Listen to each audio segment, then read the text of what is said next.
Greetings and welcome to Youth Ministry 3.0, being present in an age of disconnect. I'm Eric Bliss, the Pacific Western Region Youth Ministry Specialist, and I come to you humbly, the culmination of 20 plus years of youth work. As a high school teacher, soccer coach, youth advisor, chaplain, camp director, and director of religious education. I hope you brought your whole self, because that's what this entire webinar is all about.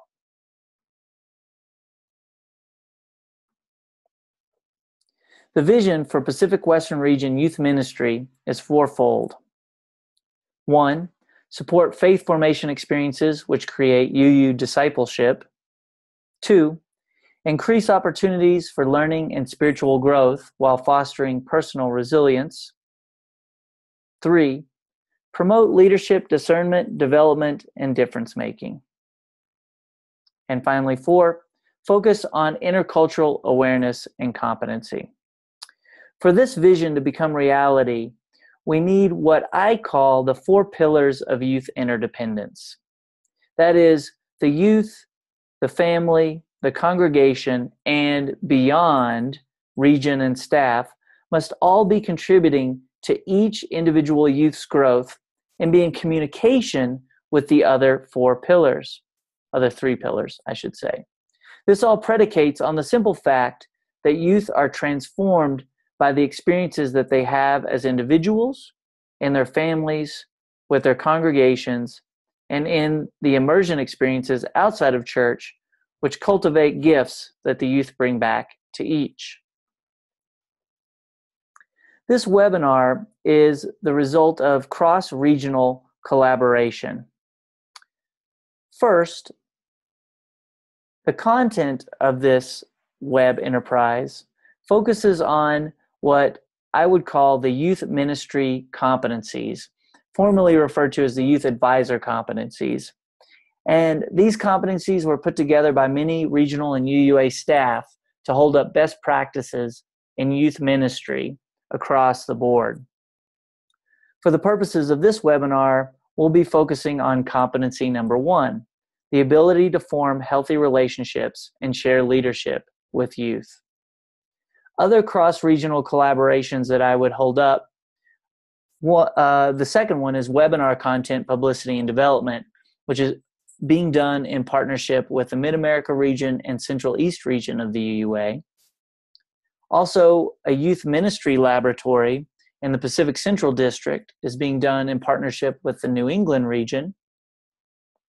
And lastly, the UUA Youth Ministry Roundtable, which takes congregational life staff from across the country and brings us together to discuss issues in youth ministry and share best practices. Being here now, what a gift. In spite of past hurts, future worries, we are here now. We are here now welcoming each other as friends, listening to words of wisdom, leaning into silence, letting go all those other moments, clearing space just to be present. Yes, we will remember the past, and we will fret the future, but it will be done with each other now, and that makes all the difference. That's by Reverend Glenn Turner. So let's get ready to do this very important, life-saving work. Take 3 breaths.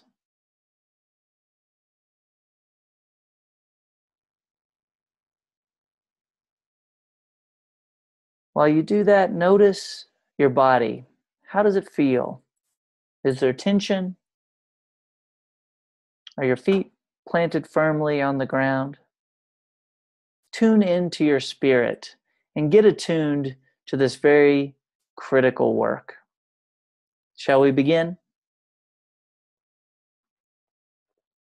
I'd like to start with a story.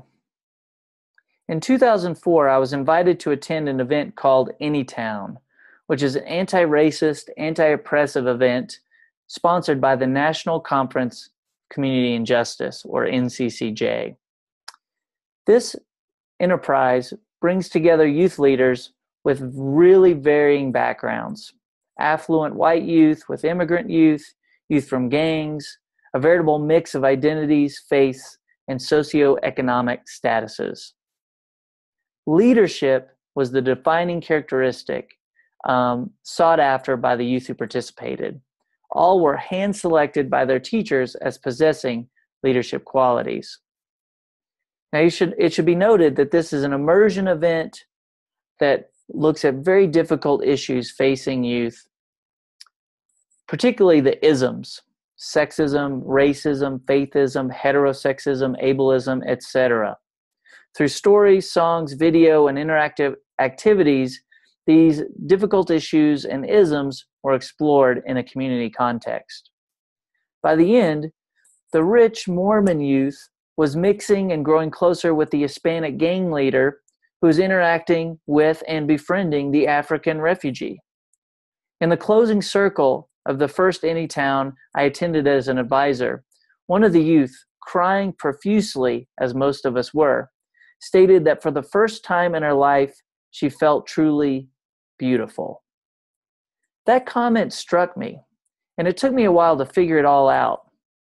Ultimately, what I gathered and gleaned after long hours of thought, and in fact, asking the youth, as she was a biology student of mine, was what was this all about? And what I gleaned was that she felt important for the first time. She felt heard. Adults and other youth were willing to listen to her story. They were willing to be present for her. Speaking of being present, let's check out a video produced by a youth from the Mountain Desert District. Dear future me, I don't know anything about you. Well, maybe that's an exaggeration. If you're anything like me, you're kind of quiet. You like playing guitar every now and again. My finger picking is a little bit rusty, but really right now I'm just trying to get videos out there for y'all. And I'm going to keep working. I'm going to keep impressing you if you're watching. You're a nerd and you get excited about history and video games, and you've been known to get lost in the good bath. Who knows where you are right now? You're probably in a lot of different places at once. You're in college and you're a little bit homesick. You're about to go to your best friend's wedding. Your sister's having a baby. You want to show your kids what you were like when you were their age. I guess I can't be sure any of that will actually happen, though. I can only talk about right now. And right now, time is slipping through my fingers. Fast. It's July 21st. In 3 weeks and 4 days, I guess I'm getting on an airplane and starting a new version of my life. It doesn't feel like enough time, so I'm making this video because I want to preserve some of it. Or at least a two-dimensional thing with a voiceover and some cheesy music that tries its best to replicate how things are.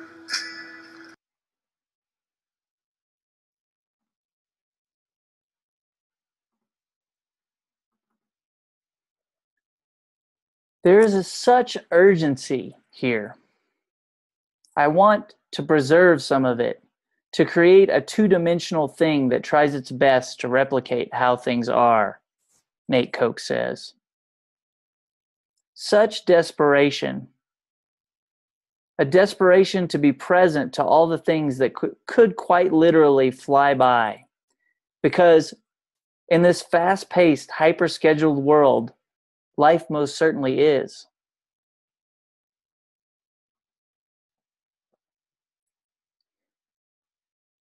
Mike Ferrer, who read the book Youth Ministry 3.0, said, "Be present in your own youth ministry context." So, how do we help slow things down for our youth? How do we be truly present in this age of disconnect, where things are so fast-paced, where technology is advancing at rapid leaps and bounds, new media, there's strife? How can we be truly present? So Mike Ferrer reviewed the book Youth Ministry 3.0 by Mark Ostreicher.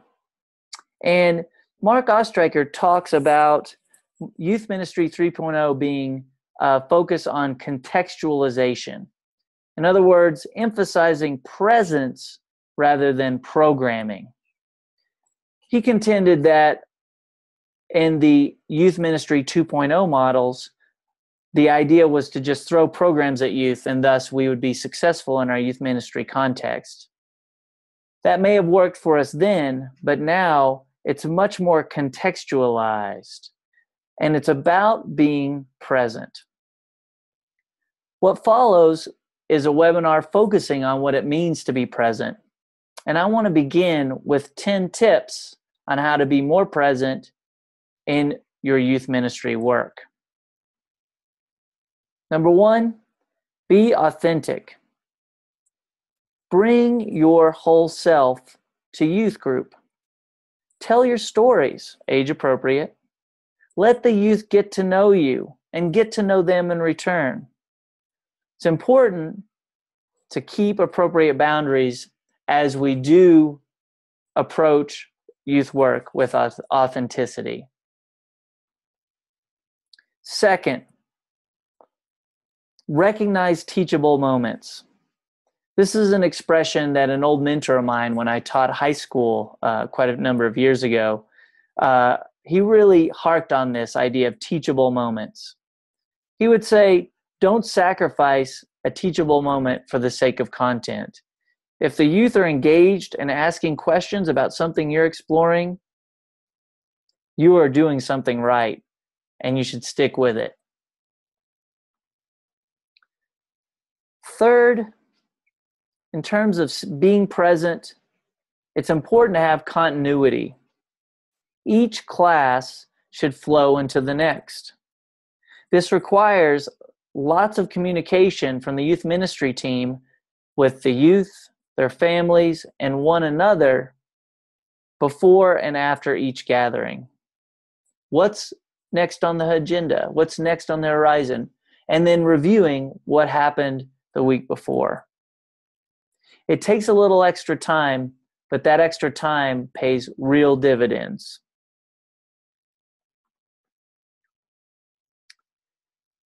Find the sweet spot.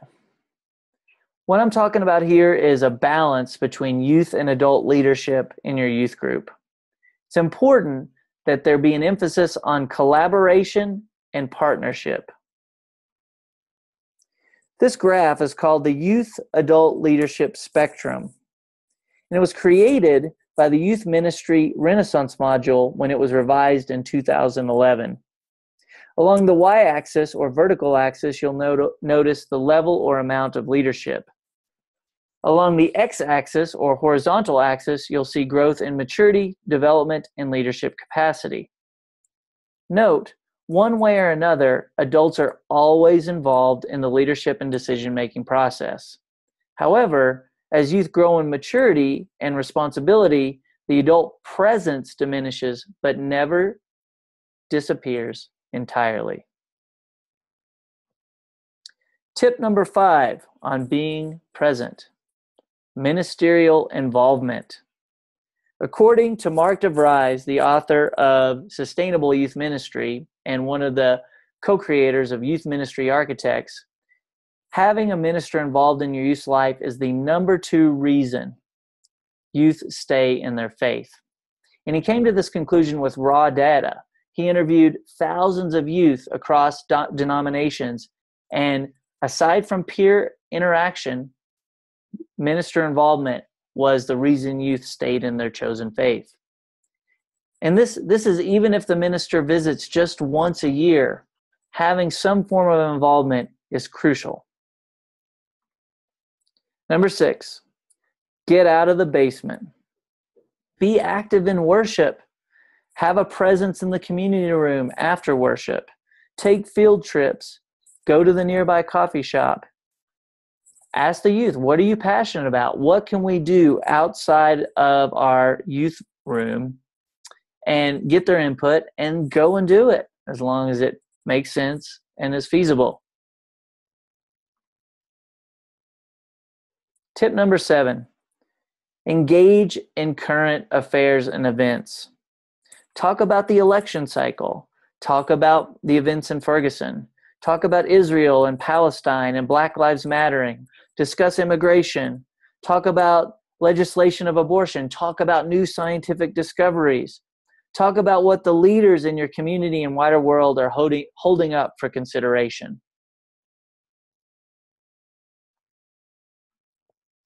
Tip number 8 on being more present. Establish community connection. It's important that your youth have a relationship with at least one community organization and have that be a regular, engaged connection.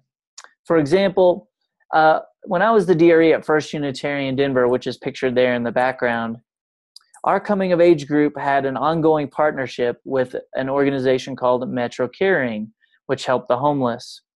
By having that ongoing connection, the youth were able to feel something larger than themselves and be a part of something larger than themselves, part of a movement, part of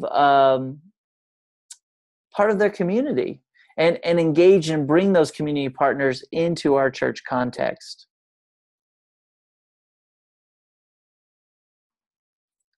Tip number 9, regular team building. Oftentimes, youth groups, youth advising teams will have team building at the beginning of the year and then just assume that it's not needed the rest of the year.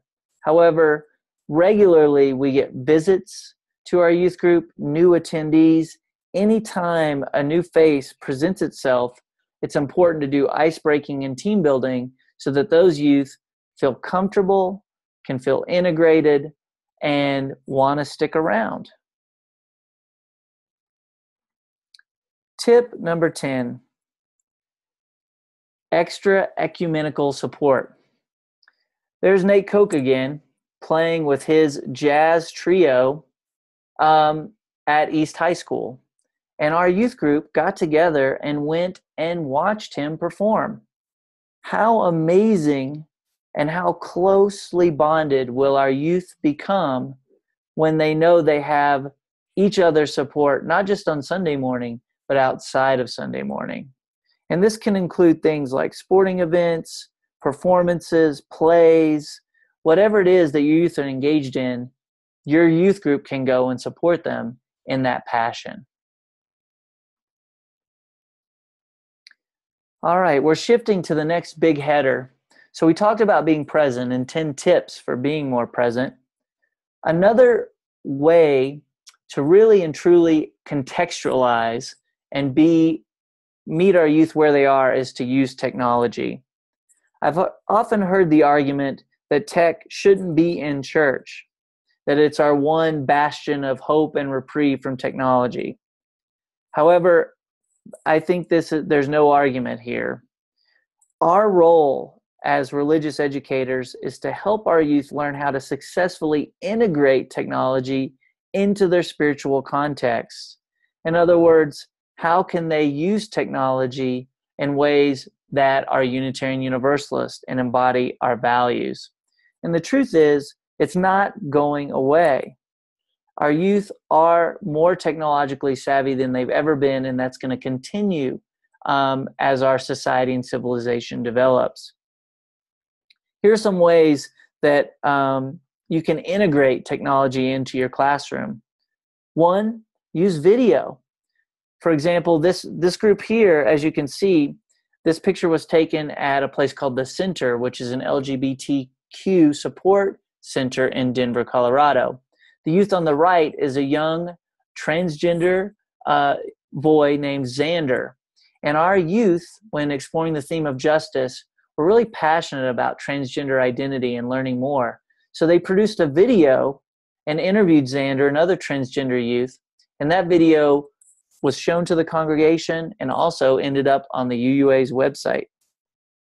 Other ways you can integrate technology into your Sunday morning is with music, with photography, doing PowerPoint credos, doing digital collage. One great technological tool, which I recommend that you use, is called Poll Everywhere. It's a free text-to-screen site, and it's very user-friendly.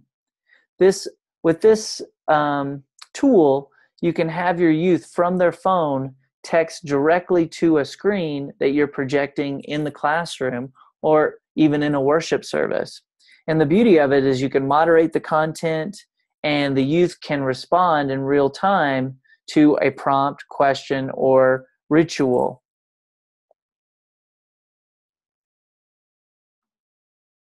Another technological gadget that is very useful in youth ministry is called GroupMe. There's also an app called Remind that I've heard of recently that you may want to investigate. But this is free, and this app allows for texting groups within your organization. So you can group phone numbers of your youth, you can group phone numbers of your families, phone numbers of teachers, of volunteers, of staff, and communicate with them regularly via this app. It's a wonderful way to stay in touch and to communicate, hey, this is what's happening Sunday morning. This is what happened last Sunday, for example. It's wonderful. It's free. I've used it, and it works to great effect.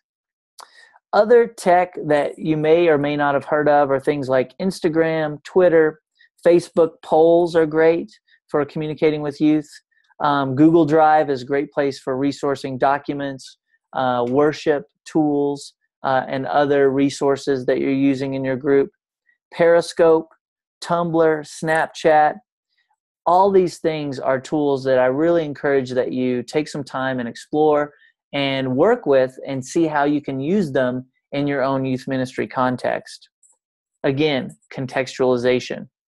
The last thing I'll hold up when using social media is that there are best recommended social media safety policies, and in our resource section at the end, there is a link to those policies. So keep a lookout for those. The third major piece to contextualize your youth ministry work, or to be more present, as it were, is intercultural sensitivity. I'd like to start this section with a quote by Maisha Z. Johnson. Intercultural sensitivity is a complicated issue that includes our histories, our current state of affairs, and our future as we act to eliminate oppression instead of perpetuating it. So ask yourself, how diverse is your youth group in terms of racial identity? 1, very diverse. 2, somewhat diverse. 3, relatively monocultural. Or 4, completely monocultural. Now, I should say, we aren't interested in diversity for diversity's sake, but it would be nice. All joking aside, if we are the inclusive, open community we claim to be, it's time that we walk our talk and make our youth groups and our youth settings more adaptable, inclusive, and friendly to youth of other cultures. One tool that can help you do that is called the Developmental Model of Intercultural Sensitivity, or DMIS. This is sometimes referred to as the Bennett scale, and there are 6 levels of it, starting with denial of difference and ending with integration of difference. Now, what I'll hold up is right now there's a big move in racial justice with the Black Lives Matter organizers and advocates and activists. And some of the response in Unitarian Universalist context has been, well, don't all lives matter?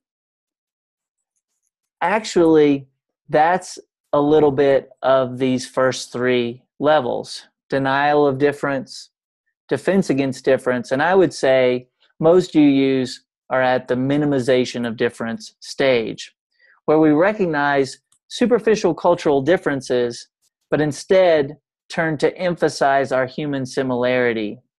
And people at this position are likely to assume that we're no longer ethnocentric, and we overestimate our tolerance while underestimating our own privilege.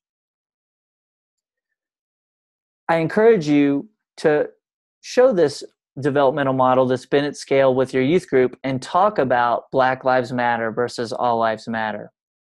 And here's a glance at the higher levels of cultural sensitivity: acceptance of difference, adaptation to difference, and finally, the highest level is where one truly integrates difference.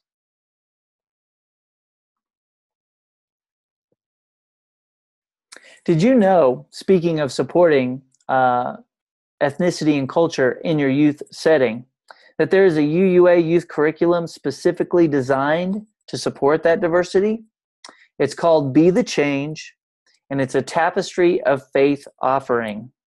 It's absolutely wonderful. And again, if you look in the resources section at the end, you'll find a link to this very terrific curriculum. Another tool for full community conversation around race and ethnicity and identity is called Beloved Conversations. On the far right, you'll see Dr. Reverend Mark Hicks, who is the director of the FOS Collaborative, the religious education arm of the Meadville Lombard Theological Seminary in Chicago, Illinois. And he created this curriculum with other support staff at FOS, and it's absolutely terrific and is transforming congregations and their experience of race and identity across the country.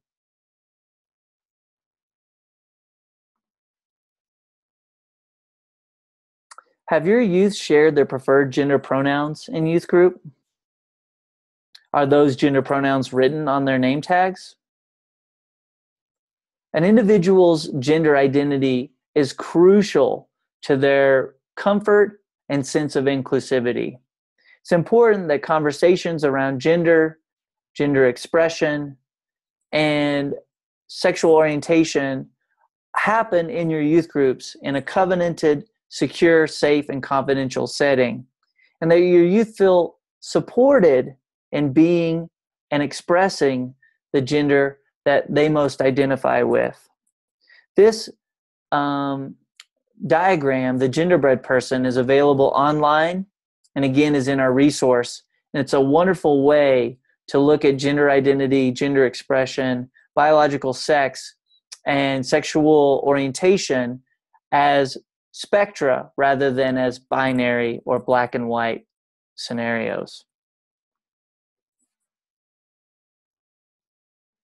How open is your youth group to discussion of God, of faith, of belief, of spiritual practice? Does your youth group openly bash other faith groups, Baptists, Mormons, Christians, Catholics, believers?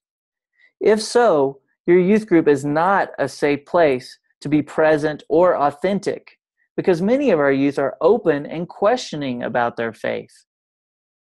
If you want to fix this, one simple, easy thing: partner with other faiths. Regularly, extensively, find ways to do combined faith and action projects with your church, synagogue, mosque, or temple down the road.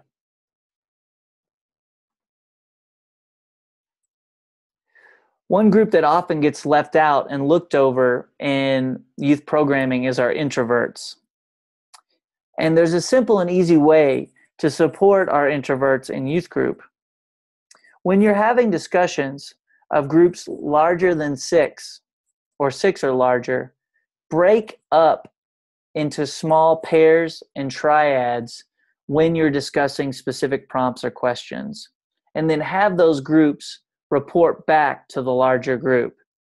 This way, your introverts don't have to speak in front of what they may feel is a large gathering, and have opportunities to reflect in ways that support their identity.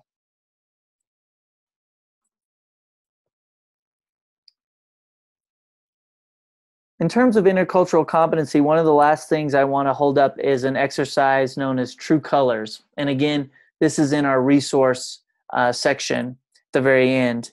It's a wonderful tool similar to Myers-Briggs that helps youth learn more about who they are, how they express, and how they identify in their behavior, demeanor, and personality leanings. It's a wonderful exercise for youth to learn more about themselves, and it's a wonderful team builder to bring in later in the year. The last key piece to contextualize your youth ministry program is to make it religious. To quote Reverend Dick Gilbert, seize the moment, grasp the times, nettles and all. I'd like to share a video with you now. Here we go. I had an experience. I can't prove it. I can't even explain it. But everything that I know as a human being, everything that I am tells me that it was real. I was given something wonderful, something that changed me forever. A vision of the universe that tells us undeniably how tiny and insignificant and how rare and precious we all are. A vision that tells us that we belong to something that is greater than ourselves, that we are not, that none of us are alone.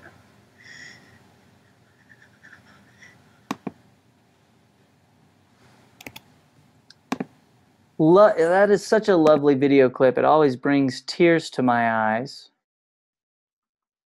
And the clip itself is very UU in affect,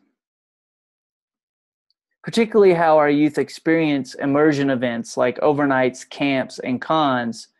And the movie itself, Contact, is about exploring the great mystery of the universe, which I think is something that happens quite regularly on Sunday morning in our youth groups. To really make youth group more religious, I recommend a certain number of do's and a certain number of do nots. A couple of do nots to begin. One, planning is not a religious undertaking. Too many times I've sat in on youth groups that are planning worship, planning faith in action events, planning this, planning that. Planning is not a religious process. Please plan minimally during youth group. Focus on spiritual growth and exploration during youth group and do the planning before, after, or during the week.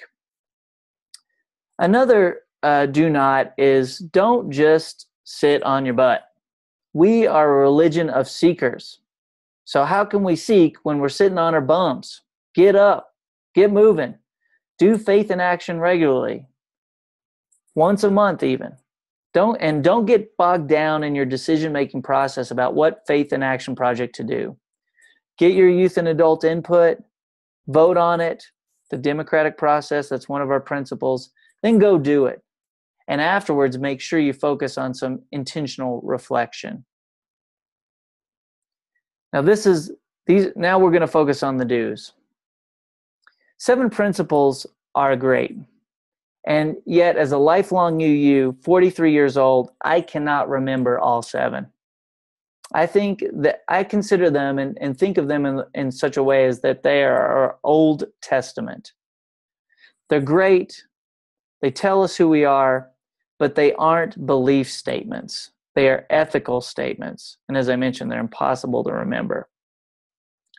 I would hold up a new theology, something called the 5 Jagged Rocks, which was developed by Reverend Nancy Bowen after working closely with another minister from the West, Reverend Mike Moran.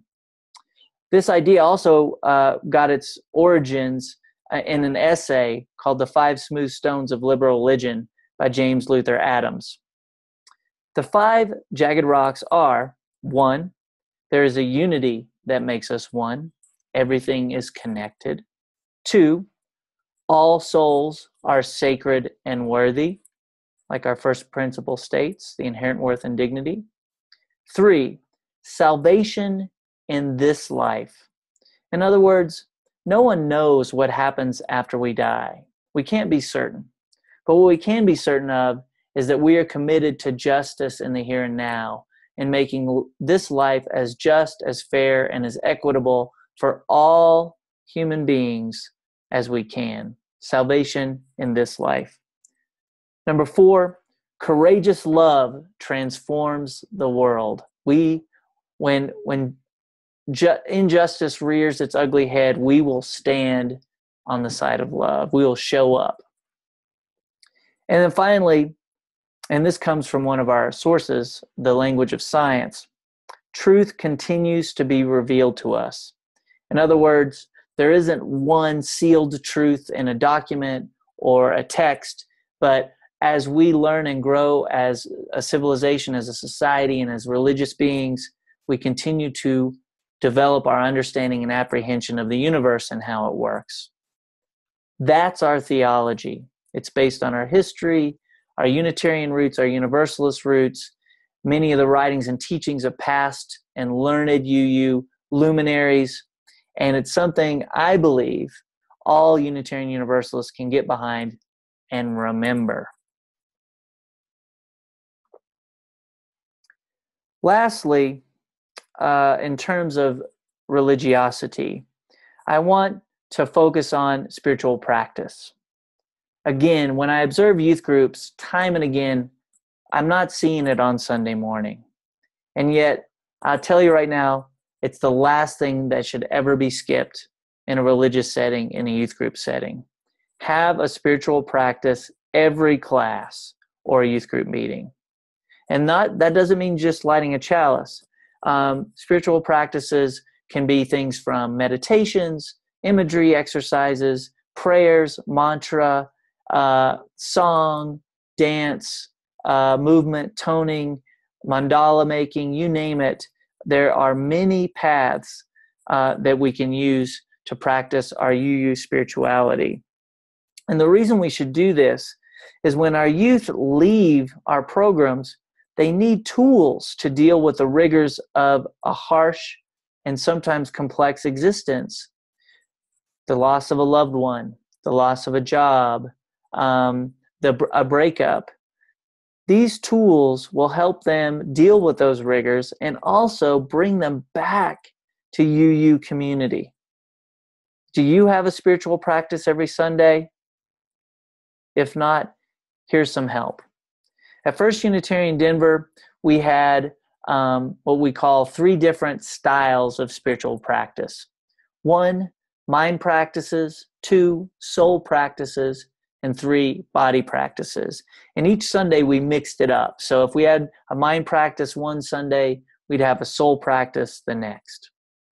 When we studied the theme of peace one month, we had an imagery exercise where the youth breathed out 3 times, and then we asked them to visualize and sense the round globe of the earth in their arms.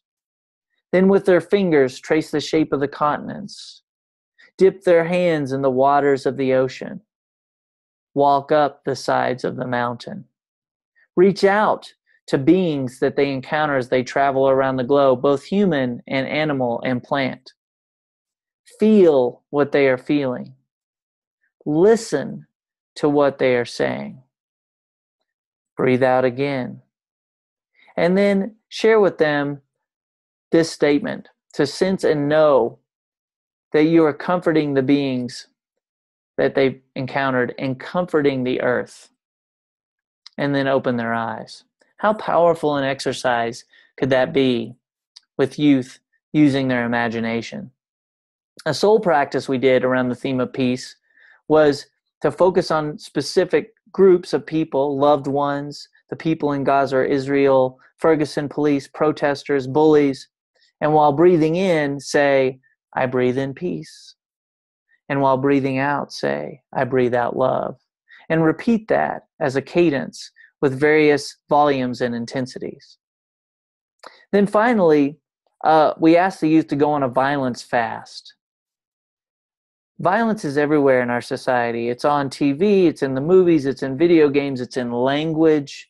It's all over, it's pervasive. And so we talked to the youth about abstaining from violent language, violent thinking, violent video games, violent media for a week, and then coming back and discussing what that week was like, what it felt like, and what their perception of violence might now be. Powerful stuff, powerful tools. I encourage you to use them every Sunday, every youth group. In closing, I'd like to quote Reverend Anne Schranz. May we remember the paths of truth and the paths of history. May we question assumptions and inquire with an open heart in that other territory of truth which has no distinct path. May we be present to the wind that steers us and brings us wisdom. And may it all be so. Thank you so much for being here. As promised, here are the resources. If you need these emailed to you, I'd be happy to do so. My email is ebliss@uua.org. I'd also like to give special shout out to Lori MacGyver Ragona for wisdom, guidance, patience, and loving support in putting together this webinar.